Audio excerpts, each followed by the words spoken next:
नमस्कार। प्रेम हमें किससे होता है? क्या प्रेम में अर्थ होने से प्रेम निरर्थक हो जाता है? क्या प्रेम की कोई अनुभूति होना वास्तविक है? क्या प्रेम केवल पहली बार मात्र देखने से ही हो जाता है? क्या प्रेम करना पड़ता है या प्रेम होता है? क्या ईश्वर से मिलने का कोई उचित मार्ग है? आप भी इन्हीं सब प्रश्नों के उत्तर जानना चाहते हैं? तो आइए आज की कहानी के माध्यम से जानते हैं कि प्रेम की वास्तविक अनुभूति क्या है, प्रेम का अर्थ क्या है, प्रेम कैसे किया जाता है। आइए जानते हैं इस कहानी के माध्यम से प्रेम का असली अर्थ। एक बार की बात है, बुद्ध अपने अनुयायियों को प्रवचन दे रहे थे।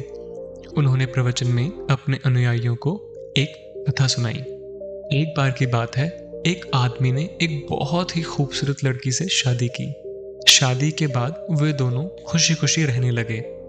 उस आदमी ने अपनी पत्नी की सुंदरता की प्रशंसा की और उसे बहुत प्यार किया। लेकिन कुछ महीनों बाद पत्नी को पता चला कि वह एक चर्म रोग से पीड़ित है और इस वजह से वह धीरे धीरे अपनी सुंदरता खो देगी। यह जानकर पत्नी मन ही मन सोचने लगी, क्या हुआ अगर मैं कुरूप हो गई तो?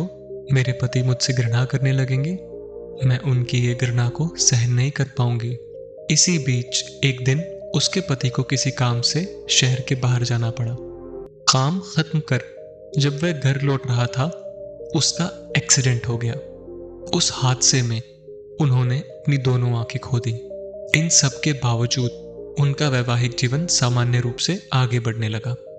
समय बीतता गया और चर्म रोग के कारण पत्नी ने अपना पूरा सौंदर्य खो दिया। वह अब खूबसूरत ना रही, लेकिन उसका अंधा पति ये नहीं देख सका, इसलिए इसका उनके वैवाहिक जीवन पर कोई प्रभाव नहीं पड़ा। वह हमेशा की तरह उसे बहुत प्यार करता। एक दिन पत्नी की अचानक से मृत्यु हो गई। अब पति उदास और अकेला था। उसने उस शहर को छोड़ने का फैसला किया। अगले दिन जब वह जाने ही वाला था तो उसके पड़ोसी ने उसे देखा और उसके पास जाकर कहा, आप तो अपने पत्नी के सहारे के बिना कैसे रह पाएंगे? आप देख नहीं सकते और आपकी पत्नी आपके साथ हमेशा आपका समर्थन करती और कई वर्षों तक आपकी मदद करने के लिए मौजूद रहती। यह आपके लिए बहुत मुश्किल होगा। पति ने उत्तर दिया, मित्र, मैं अंधा नहीं हूं, मैं सिर्फ अंधा होने का नाटक कर रहा था। क्योंकि जब मेरी पत्नी को उसकी बीमारी के बारे में पता चला तो मैंने महसूस किया कि वह इससे बहुत ही परेशान थी और डरी भी हुई थी। अगर मेरी पत्नी को पता होता कि मैं उसकी इस बीमारी को देख सकता हूँ तो यह उसकी बीमारी से ज़्यादा उसे चोट पहुँचाती। वह बहुत ही अच्छी पत्नी थी और मैं बस उसे खुश रखना चाहता था, क्योंकि मैं उसे बहुत ही प्रेम करता था। इसलिए इतने सालों तक मैंने अंधे होने का नाटक किया। वह आदमी यह सुनकर बिल्कुल दंग रह गया।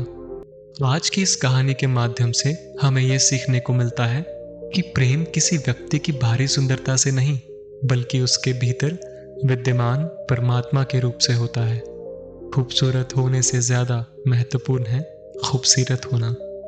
जो प्रेम ईश्वर की अनुभूति किसी मनुष्य में करवा दे, वही प्रेम सर्वोपरि है, वही आत्मज्ञान है, वही आत्मा और मन की शुद्धि भी करता है।